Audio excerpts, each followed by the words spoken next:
혹시 우리 성도님들 중에 나는 미신을 믿는다 하시는 분 계신가요? 미신? 네, 잘 없죠? 교회 다니는 사람 중에. 제가 우리나라 미신 중에 몇 가지를 한번 소개해 드리려고 하는데요. 첫 번째 미신은 이거라고 합니다. 애인에게 신발을 선물하면 바람이 난다. 혹은 닭날개를 먹이면 바람이 난다 라고 해요. 저희 부부는 연애 시절 커플 운동화를 이제 서로 사줬는데 바람을 피우면 죽인다고 협박하면서 지금까지는 잘 살고 있어요. 미신이 일어나지 않고. 두 번째는 덕수궁 돌담길을 걸으면 이별하거나 이혼한다라는 말이 있대요. 이건 아마 덕수궁 근처에 서울가정법원이 있어서 생겨난 말 같다라고 해요. 세 번째는 빨간색으로 이름을 쓰면 죽는다. 실제로 어릴 때 빨간색으로 이름을 쓰면 막 어른들이 혼을 내기도 했죠. 왜 빨간색으로 쓰냐? 네 번째는 문 닫은 채로 선풍기 틀고 자면 산소가 부족해서 죽는다. 그랬어요. 진짜 저도 어릴 때 꼭 문 열고 선풍기 틀고 자라. 근데 어차피 선풍기를 틀면 산소는 그 방에서 돌고 도는데 왜 부족할까? 선풍기 날이 산소를 부시는 것도 아니고 이해가 되지 않았죠. 다섯 번째는 중요한 시험이 있을 때 미역국을 먹으면 미끄러진다 라고 해요. 네, 우리 나중에 조한 형제 실기시험 볼 때 한번 제가 미역국을 아침에 선물로 한번 줘서 결과를 지켜보도록 하겠습니다. 마지막으로 다리를 떨면 복이 나간다. 다리 떨면 어른들이 복 나간다고 혼내시죠. 근데 실제로 다리를 떨면요 칼로리가 소비가 돼서 살이 빠진다고 해요. 많이 힘드셨으면 좋겠습니다. 이렇게 우리는 살면서 많은 미신들을 보고 경험하게 되는데요. 제가 미신이란 뜻의 단어를 사전을 찾아봤더니 이런 뜻이 있다고 해요. 마음이 무언가에 이끌려서 잘못 믿는 것. 그런데 비단 이런 미신이 꼭 이 사람과 사람 사이에서만 이렇게 존재를 하느냐? 아니요. 이 하나님과 우리 사이에도 이런 미신들이 존재한다고 해요. 혹시 우린 지난주에 설교 내용이 기억나시는 분? 저는 늘 유치원생을 데려놓고 설교한다고 마음을 먹고 있습니다. 괜찮아요. 우리가 지난주 내용을 돌아보면 이 당시 시대는 말씀이 희귀한 시대라고 했어요. 말씀을 들을 수 없는 시대. 심지어 이스라엘의 대제사장이었던 엘리조차도 영적으로 눈이 어두워서 엘리는 결국 사무엘을 통해 하나님의 심판을 듣게 되죠. 그래서 오늘 본문 1절의 앞부분을 보면 이제 영적인 주도권이 엘리에게서 하나님의 음성을 듣는 사무엘로 바뀌어가는 것을 볼 수 있는데요. 그런데 1절 후반부의 내용을 보면 갑작스레 이스라엘에 큰 위기가 닥치게 됩니다. 우리 1절 후반부 이스라엘은부터 한번 읽어보도록 하겠습니다. 시작! 나가서 블레셋 사람들과 싸우려고 에벤에셀 곁에 진치고 블레셋 사람들은 아벡에 진쳤더니 아멘. 지금 보니까 이스라엘이 블레셋 사람들과 싸우려고 진을 쳤대요. 다시 말해 전쟁이 일어난 거예요. 근데 여러분 뭔가 이상하지 않습니까? 1절 앞에 보면 말씀이 전파되기 시작했다고 하는데 갑자기 후반부에 전쟁이 일어나요. 갑자기 여기서 왜 전쟁이 날까요? 우리는 그냥 성경을 볼 때 그냥 전쟁이 났나 보다 생각을 하지만 이 전쟁이 난 데는 이유가 있겠죠. 요새 러시아나 우크라이나 전쟁 혹은 이슬람에서 막 전쟁 하잖아요. 보면 무슨 생각이 드세요? 야, 진짜 사람이 악하구나. 어떻게 저럴 수가 있냐. 끔찍하다. 무슨 말이냐면 이 사람이란 존재는 이런 전쟁이나 큰 위기가 닥치면 자기 진짜 모습이 드러난다라는 거예요. 우리가 평소에 기분 좋을 때는 어때요? 다 착해요. 천사예요. 근데 기분이 안 좋거나 극한의 상황에 가면 그 사람의 숨겨진 밑바닥 본성이 드러난대요. 그래서 요즘에는 결혼하기 전에 배우자 될 사람이 있으면 저기 사막으로 같이 여행을 가보거나 험한 산에 올라가 보라고 해요. 왜냐면 그런 힘든 상황을 통해서 그런 힘든 상황을 마주하면 그 사람 안에 있는 죄성이나 생각이나 이 영적 어두움 같은 것들이 다 드러나게 된다는 것이죠. 그런데 오늘 본문에 이스라엘도 그랬대요. 지금 영적으로 어둡다는 걸 아무도 모르는 이 시대 속에 큰 위기가 닥쳐왔습니다. 본문을 보니까 블레셋과 대치 중이래요. 여러분 블레셋이 누구냐면 이 당시 이스라엘을 괴롭히는 천적이었어요. 보통 우리나라 사람들이 안 좋아하는 이웃 나라가 어디입니까? 일본 가보셨습니까? 친일파네요. 네, 저도 가봤습니다. 비전트리 가봤는데 왜 일본을 안 좋아하냐면 이 일본이 과거에서부터 지금까지 틈만 나면 우리를 괴롭히잖아요. 지금도. 그런데 이 이스라엘에게 있어 일본과 같은 나라가 블레셋이에요. 이 블레셋은 저기 지중해 쪽 해안가에 있는 해양 민족인데 생각해 보세요. 해안가에 살아요. 그럼 어디로 가고 싶을까요? 가운데 육지로 가고 싶죠. 근데 가운데 육지에 누가 있어요? 이스라엘이 있는 거예요. 그러니까 틈만 나면 이 가나안 땅에 쳐들어왔다고요. 그래서 어찌나 이스라엘을 괴롭혔던지 우리가 현재 이 이스라엘 땅을 뭐라고 불러요? 이스라엘 땅, 현재 무슨 땅이라고 해요? 아랍 쪽에 네. 뉴스에서 보면 무슨 땅이라고 해요? 팔레스타인 땅이라고 하잖아요. 이 팔레스타인 뜻이 블레셋이란 뜻이에요. 그러니까 로마가 가나안 땅 이 지배했을 때 이스라엘이 하도 반란을 일으키니까 안 되겠다. 땅 이름을 니네의 원수인 블레셋으로 바꾼 거예요. 그런데 이 블레셋이 무서운 이유가 있습니다. 왜냐면 이들은 철기 문화예요. 철로 된 무기로 싸워요. 근데 이스라엘은요, 청동기예요. 여러분 생각해 보세요. 만약 저랑 초등학교 6학년 10명이랑 싸운다고 해보세요. 누가 이길까요? 6학년 10명. 제가 져요. 근데 생각해 보세요. 저는 쇠파이프 몽둥이를 들고 싸우고 제가 준비했는데 이 초딩들은 이 플라스틱 검을 들고 싸워요. 이거 어린이집에서 받은 건데 누가 이길까요? 제가 챙챙챙 몇 번 하면 이 플라스틱 무기는 박살이 납니다. 여러분, 이게 무기의 차이예요. 그러니 이 전쟁은 누가 봐도 블레셋이 이길 확률이 굉장히 높은 전쟁이죠. 그래서 오늘 본문 2절에도 보니까 어떻게 됐냐면 첫 전투에서 이스라엘이 패했는데 무려 4,000명이 죽었대요. 그런데 이렇게 전투에서 진 다음에 이스라엘의 장로들의 반응이 참 신기합니다. 우리 3절 말씀 앞부분만 한번 읽어볼게요. 3절 앞부분 시작. 백성이 진영으로 돌아오매 이스라엘 장로들이 이르되 여호와께서 어찌하여 우리에게 오늘 블레셋 사람들 앞에 패하게 하셨는고. 아멘. 뭐라고 하냐면 왜 하나님이 우리를 패하게 하셨을까? 여러분, 이 고대 시대는요, 전쟁을 뭐라고 하냐면 신들의 전쟁이라고 해요. 무슨 말이냐면 싸울 때 다 자기 민족의 신의 이름을 걸고 싸워요. 그래서 만약 전쟁에서 이겼다? 그럼 우리 민족의 신이 더 강한 거예요. 근데 만약에 졌다? 우리 믿는 신이 약한 거예요. 그런데 이 이스라엘은요, 한 가지 사실을 알고 있었어요. 그게 뭐냐면 이 하나님은 전쟁에 능하신 분이시다. 그래서 하나님이 자기 조상들도 애굽에서 구원하시고 수많은 적을 이기게 하셨다는 걸 알아요. 그러니 그 하나님이 도우시면 야, 우리가 질 리가 없는데 우리가 졌어. 그러면 이건 하나님이 지게 하신 거다. 다른 말로 하나님 때문이라는 거예요. 요즘에 개그 콘서트에서 유행하는 코너가 있어요. 소통왕 말자 할매라고. 개그맨 김영희가 MBTI에서 T 유형이래. T가 뭐냐면 굉장히 이성적이고 결과적인 사람.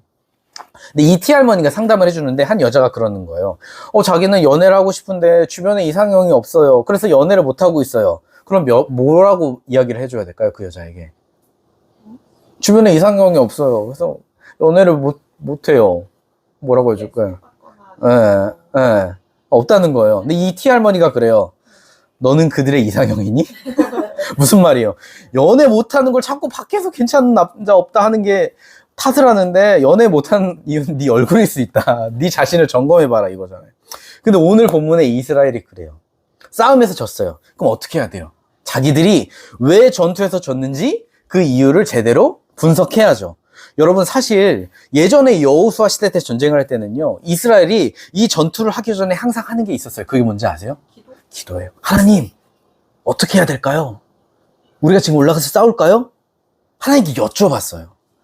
그리고 만약 전투에서 졌다? 그러면 옷을 찢으면서 하나님 앞에 엎드려서 하나님께 기도해요. 하나님, 저희가 왜 졌을까요? 저희가 무언가를 잘못했을까요? 이랬다고요. 그런데 지금 이들은요, 하나님께 여쭤보지 않아요. 하나님을 의지하지 않아요. 그냥 자기들 방법대로 했어요. 여러분 그거 아세요? 이번 아시안컵을 봐서 축구를 봐서도 아시겠지만 축구팀들요, 선수들이 약해요. 능력치가 적어도 좋은 감독을 만나서 훈련 잘하고 그 감독의 전술대로 하면요, 강팀을 이길 수 있어요. 근데 웃긴 건 지금 선수들이 감독 말을 안 들어요. 묻지도 않아요. 자기들끼리 마음대로 해요. 그래서 졌단 말이에요. 근데 감독에게 그러는 거예요. 선수들이 당신 때문에 졌다. 이스라엘이 그래요. 하나님 때문에 우리가 진 거다. 저는 원래 고등학교 때부터 초등학교 선생님이 되고 싶었어요. 실제로 재수 당시 교원대 초등교육과 그래도 2차 면접까지는 갔거든요. 면접을 보는데 질문이 이거였어요. 우리는 왜 공부를 해야 할까요? 3명이 보는데 1번 학생이 그래요. 우리는 사회적 동물로서 사회 구성원이 되기 위해 공부를 해야 합니다. 2번 학생은 공부하지 않으면 사람은 도태됩니다. 제가 3번째예요. 하필도. 무슨 말 하지? 하다가 이런 말 했어요. 저는 하나님의 영광을 위해서 공부합니다. 그리고는 떨어졌어요. 교수들이 신기하다는 얼굴로 와, 이런 대답은 처음 들어본다고. 떨어졌어요. 그리고는 대학이 이제 다 떨어졌단 말이에요. 그때부터 제가 야, 하나님이 계신데 내가 하나님의 영광을 위해 공부하는데 왜 나를 떨어지게 하셨냐, 하나님은. 내가 교회에서 봉사도 많이 하고 섬겼는데 하나님 어떻게 나한테 이러실 수 있냐. 하나님 계세요? 막 소리를 질렀어요. 근데 제가 나중에 이 영적인 눈이 열려서 제 상태를 딱 보게 되니까 사실 하나님의 영광을 위해 한다고 했지만 하나님 영광이 아니라 제 영광이었어요. 그러니까 저는 제 인생을 그냥 안정적으로 적당히 살고 싶으니까. 그 당시에는 초등학교 임용도 쉬웠어요. 경쟁률이 낮고. 그러니까 뭐 좀 학교에서 하다가 방학 때는 좀 쉬면서 단기 선교도 한번 가주고 그러면 되지.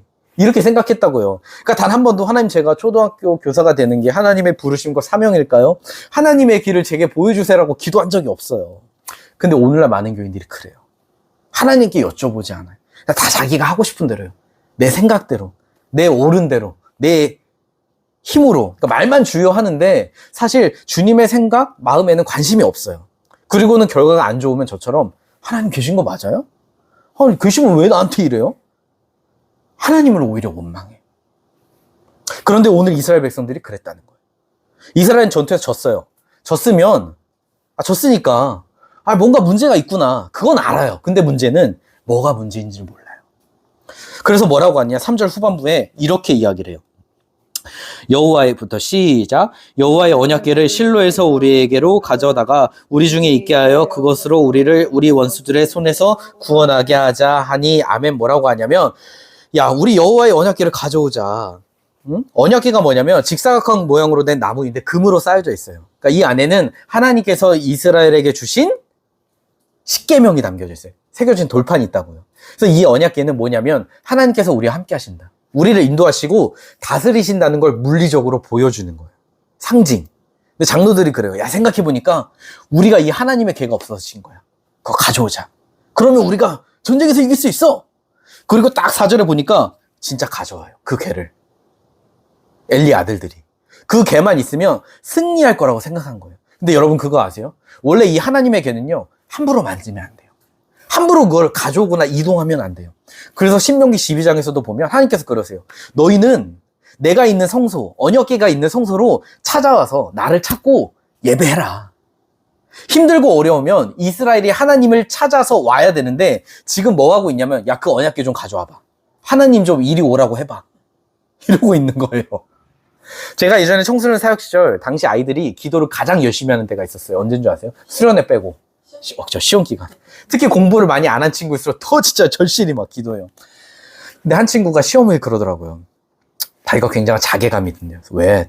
평소에는 기도도 안 하고 막 하다가 하나님 안 찾다가 꼭 시험 당일에만 하나님 도와주세요 기도하고 찾는데, 그리고는 시험 끝나면 쌩 한다는 거예요, 자기가. 근데 어느 날 보니까 자기가 하나님을 이용해 먹고 있다라는 생각이 들더래요. 그래서 제가 그랬어요. 야, 그래도 넌 희망이 있다. 왜냐면 네가 그러고 있는 걸 아니까. 원래 많은 교인들은요, 자기들이 하나님을 이용해 먹어도 그것도 몰라요. 왜냐면 이스라엘처럼 영적 눈이 어둡거든요. 다들 주변에서도 그렇게 하는 것 같고, 하나님 뭐 두려워하지도 않으니까 그냥 하나님은 어떻게 생각하냐면 요술램프, 아니면 나를 지켜주는 수호신 정도로, 아니면 내가 필요할 때 응답해주는 응답 기계 머신, 자동 머신으로 생각해요. 그럼 우리가 그러고 있는지를 어떻게 알 수 있느냐? 내가 평소에 기도하는 내용과 방식만 보면 알아요. 주로 언제 기도하냐면 필요할 때 기도해요. 내가 필요할 때.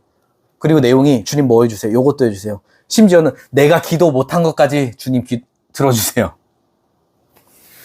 근데 만약에 우리 주위에 있는 사람들에게 내가 하나님께 기도하는 방식과 그 내용대로 그 사람들에게 이야기하고 대한다고 해보세요. 주위 사람들이 어떻게 대할까요? 어떻게 대할 것 같아요? 우리 거듭도 안 볼걸요? 차단당할걸요? 그러면서 그럴 거예요. 저놈은 인간이 덜 됐어. 근데 그거 아세요? 오늘날 많은 사람들이 하나님께 그렇게 해요. 오늘 본문의 이스라엘 장수와 군사들, 자기들의 필요를 위해 언약궤를 가져와요. 그런데 5절을 보니까 언약궤를 본 이스라엘이 이런 반응을 했대요. 같이 읽어볼게요. 시작. 여호와의 언약궤가 진영에 들어올 때 온 이스라엘이 큰 소리로 외치며 땅이 울린지라. 아멘. 언약궤가 이제 이스라엘 진영에 확 들어오니까 이스라엘이 막 큰 소리로 함성을 지르는데 그게 얼마나 컸는지 땅이 울렸대요. 진동했대요. 여러분, 왜 이 이스라엘이 큰 소리로 함성을 질렀을까요? 저는 여태껏 들었던 함성 중에서 가장 큰 함성이 2002년 월드컵이에요. 혹시 2002년 월드컵 기억나세요? 제가 그 당시 고1이었거든요. 지금은 아저씨가 된 설교원과 안정환이 이탈리아전 특히 동점 역전골 넣었을 때 이 나라가 진짜 들썩였어요. 지진 난 것처럼. 모르는 사람끼리 어깨 동무하고 버스 위에서 태극기 막 흔들리면서 함성 지르고, 왜냐면 후반 43분까지 지고 있었어요. 1대0으로. 축구 전문가인 제가 봐도 이건 끝났다요. 이탈리아 축구팀 별명이 빗장 수비예요. 뚫지를 못해요. 그래서 희망을 버렸는데 이겼어요. 감정이 주체가 안 되는 거예요. 우리는 본선에서 1승도 못하는 나라였는데 근데 여러분 지금 이스라엘 그래요. 첫 전투에서 무려 4천 명이 죽었어요. 패했단 말이에요. 분위기가 초상집이에요. 이제 자기들도 곧 죽겠구나 하고 있는데 하나님의 개가 왔대요.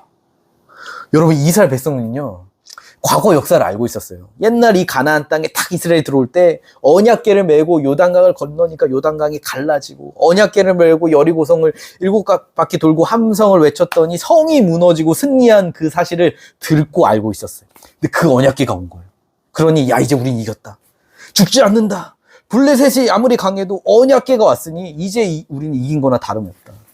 그래서 6절에 보니까 그 함성이 블레셋까지 들릴 정도였대요. 블레셋이 듣고 떨었대요. 그러면 이 전쟁 결과는 어떻게 되었을까요? 어떻게 나왔어야 했을까요? 그 결과 이겼어야 됐죠. 근데 10절에 어떻게 돼 있냐? 같이 읽어볼게요. 시작. 블레셋 사람들이 쳤더니 이스라엘이 패하여 각기 장막으로 도망하였고, 심히 커서 이스라엘의 보병에 엎드린 자가 3만 명이었으며. 아멘. 지금 말씀을 보니 이스라엘이 지고 무려 3만 명이 죽었대요. 첫 전투에서 몇 명 죽었다? 4천 명인데 지금은 3만 명이 죽은 거예요. 11절에 보면 언약궤마저 블레셋에 뺏기고 그걸 가져왔던 엘리의 두 아들도 다 죽었어요. 다시 말해 이스라엘이 대패하고 전멸한 거예요.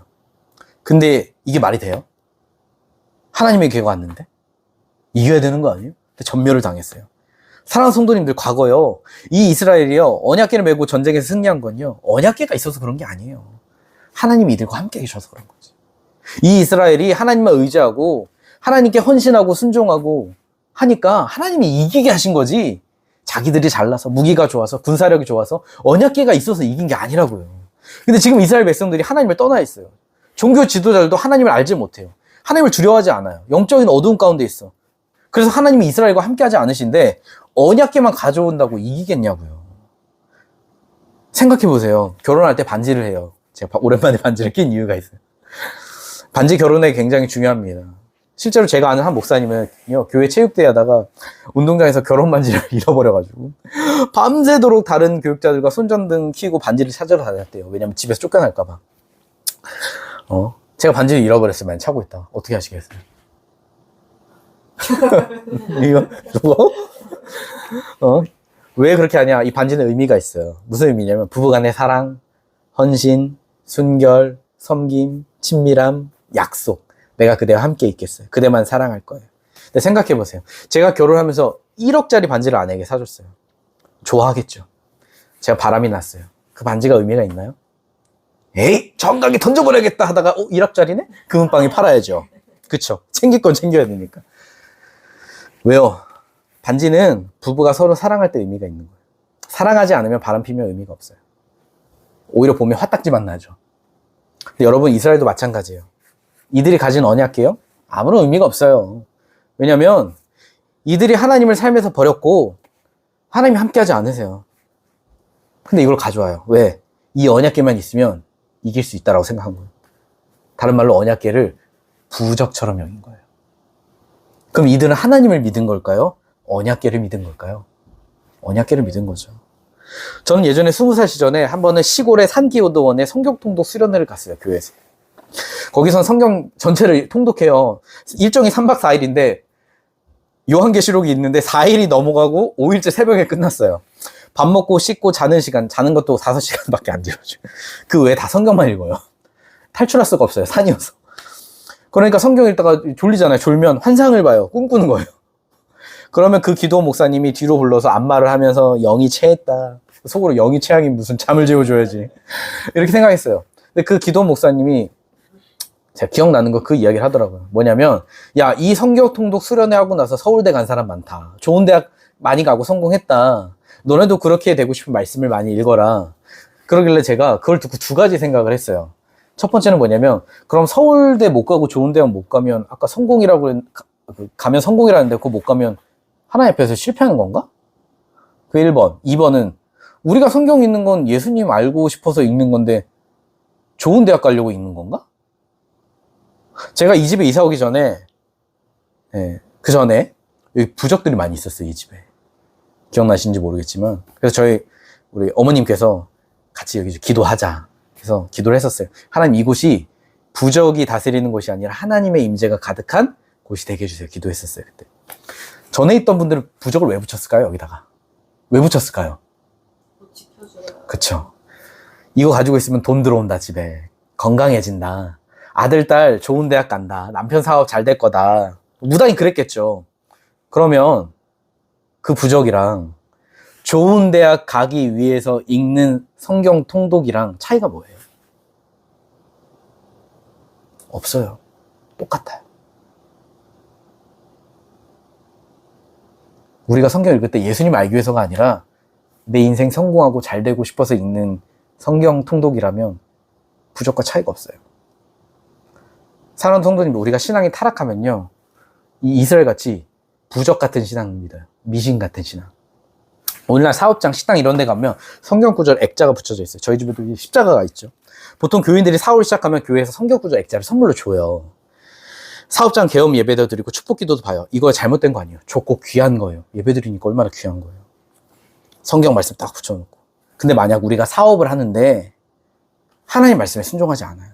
하나님 김에 따르지도 않고 하나님 사랑도 안 해요. 예수님 아는 거에 관심도 없어요. 삶과 사업을 보면 세상 사람들과 똑같은 방법으로 해요. 그런데 나는 저 성경 구절 액자가 있으니까, 십자가가 있으니까, 나는 목사님께 축복 기도 받았고 예배를 드렸으니까 여기서 잘 되겠지라고 생각한다면 부적이라는 거예요, 이거는. 왜요? 그 사람들은 예수님을 믿는 게 아니라 그 성경 구절 액자, 그 목사님의 축복 기도를 믿은 거니까. 근데 비단 이런 것만 있을까요? 누가 우리 성도님들에게 물어요. 어디 교회 다니세요? 저 함께 걷는 교회요. 아, 그래요? 그럼 교회는 어디 있어요? 몇 명이서 모여요? 아, 근데 저희는 아직 가정에서 예배 드리는데 많지는 않아요. 그러면 사람들이 그래요. 짠하다는 표정으로. 아, 저는 저기 큰 교회 5,000명, 10,000명 되는 교회 다니는데, 아, 저희 교회는 사회 고위층, 또 고위직도 많고, 우리 목사님은 유명한 아무개 목사님이에요. 하면서 이제 자부심이 뿜뿜해요. 무슨 말인지 아세요? 자기가 다니는 그 큰 교회가 자기의 신앙이 돼버린 거예요. 나 이렇게 큰 교회 다녀. 우리 교회는 이런 사람들이 다녀. 나 아무개 목사님네 교회 다녀. 예수님네 교회가 아니라 그 목사님네 교회. 그럼 이 사람은 예수님을 믿는 거예요? 아니면 자기가 다니는 교회, 그 목사님을 믿는 거예요? 혹시 우리 성도님들 중에서 나는 이단에 빠져본 적 있다? 있나요? 제가 아는 지인은 대학생 때 아는 사람을 통해 한 사람을 딱 소개받았는데 같이 성경 공부를 했대요. 알고 봤더니 신천지인 거예요. 그래서 금방 알아차리고 탈출했대요. 제가 다니는 신학교에서 어떤 학생 이름이 진짜 신천지였어요. 성이 신이고 이름이 천지예요. 원래 좋은 뜻이에요. 새 하늘과 새 땅이라는. 근데 수업 시간에 출석 불러요. 신천지? 네. 그분 결국 이름을 바꿨어요. 왜 그랬을까요? 교회 목사님 이름이 신천지이면 좀 그렇잖아요. 이제 신천진 목사님 나오셔서 설교해 주시겠습니다. 그럼 약간 그래요. 여러분, 우리는 신천지 하면 이단인 거 알아요. 안 들어요. 잘못된 걸 아니까. 근데요, 우리 신앙이요, 처음에는 방향이 이렇게 가야 되는데 이렇게 조금 각도가 잘못됐어요. 그러면요, 이게 조금이니까 잘 몰라요. 그리고 이렇게 가는 것도 천천히 가거든요. 잘 몰라요.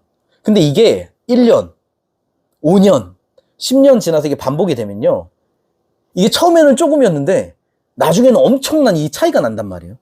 그런데 그렇게 가고 있어도 자기가 잘못된 길로 가는 걸 몰라요. 왠지 아세요?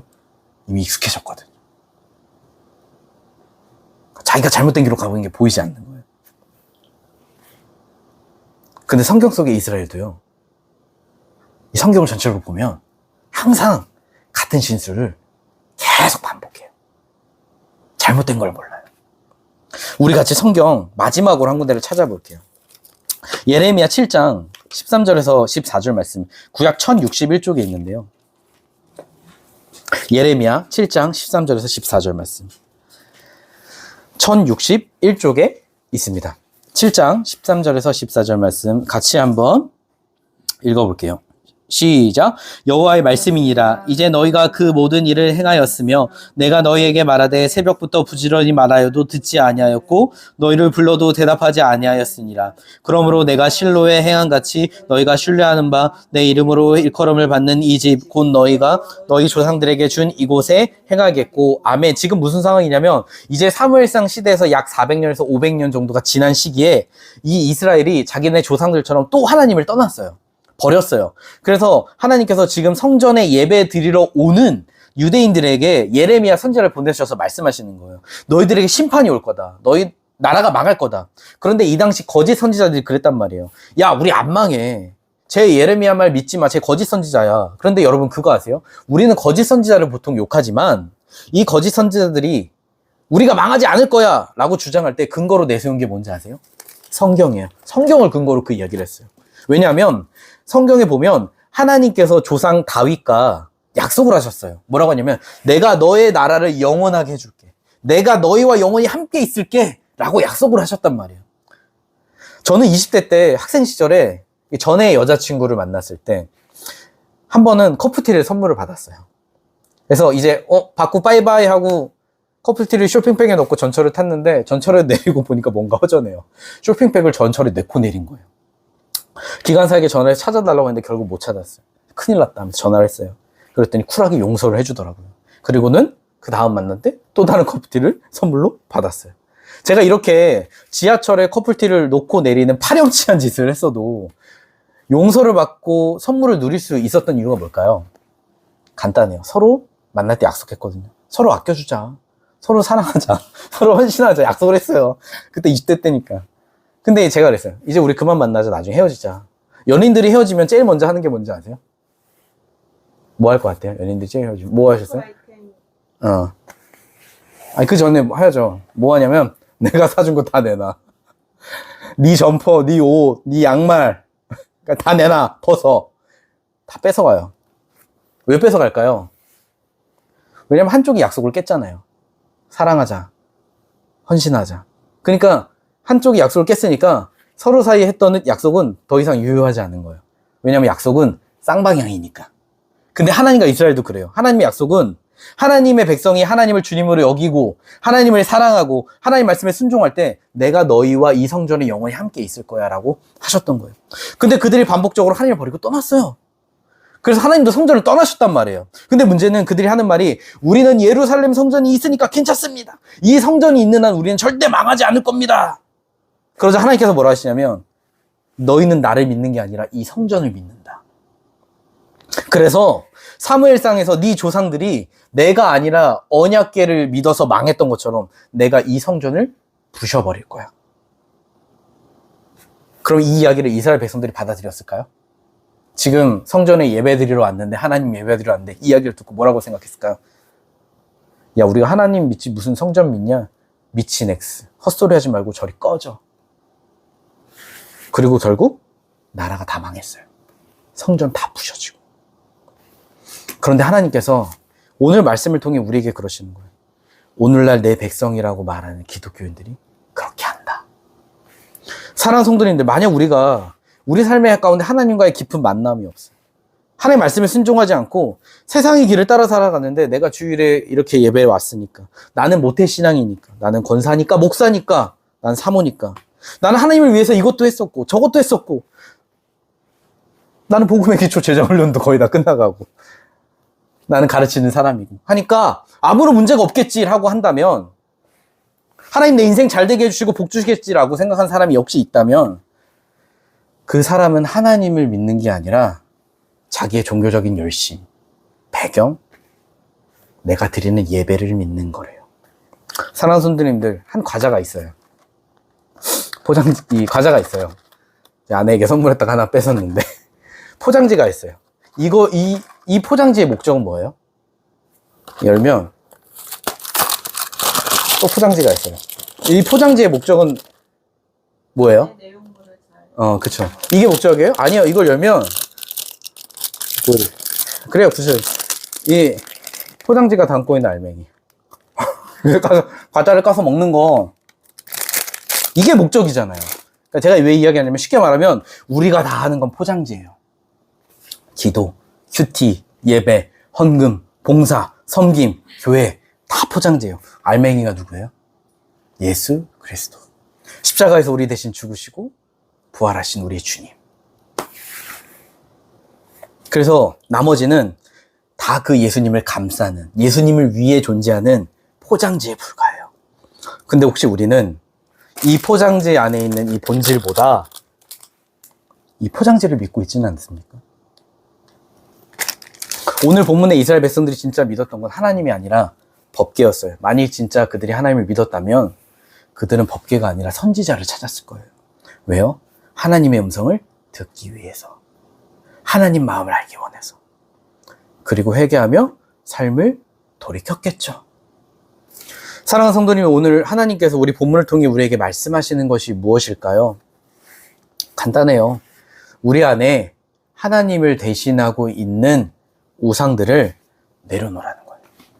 하나님을 이용하려고 했던 마음들, 내 욕심들 다 내려놓고 예수님 그분 한 분만을 간절히 원하고 아는 자리로 나와라. 하나님을 두려워하고 주님의 말씀에 순종하고 따르는 자리로 돌아와라. 다시 말해 예수님만을 내 인생의 진짜 주인으로 여기고 섬기는 삶으로 돌이키기를 간절히 원하고 계신 거죠. 사무엘상 보면 설교가 계속 돌이켜라 돌이켜라. 왜 돌이키라고 계속 말씀하시는 줄 아세요? 안 돌이키니까. 근데 오늘날이 그래요. 이 당시 예레미야 선지자, 나중에 제가 본문에 얘기한 계속 돌이키라 했는데 안 들어요. 그리고 결국 망해요. 근데 망하는데 자기네들 앞에 심판이 닥쳐왔는데도 그 닥쳐온 사실조차 몰라요. 그래서 오늘 우리에게 계속 이 이야기를 하시는 거예요. 저는 이번 한 주간 우리 함께 걷는 교회 성도님들의 삶에 하나님의 말씀 앞에 우리 자신을 비춰봤으면 좋겠어요. 주님, 지금 내 안에 있는 모든 욕심들, 나의 생각들, 내 안에 있는 하나님을 대체하여 믿고 있는 나의 우상들, 그 부적 같은 우상들 다 내려놓고 주님 앞에 엎드리기 원합니다. 예수님만을 알고 그 십자가만을 아는 자리로 내가 돌아가기 원합니다. 그것만을 붙잡기 원합니다. 그렇게 기도하시며 함께 예수님과 이번 한 주간의 삶을 걸어가시는 우리 모든 성도님 되시기를 예수님의 이름으로 간절히 축복합니다.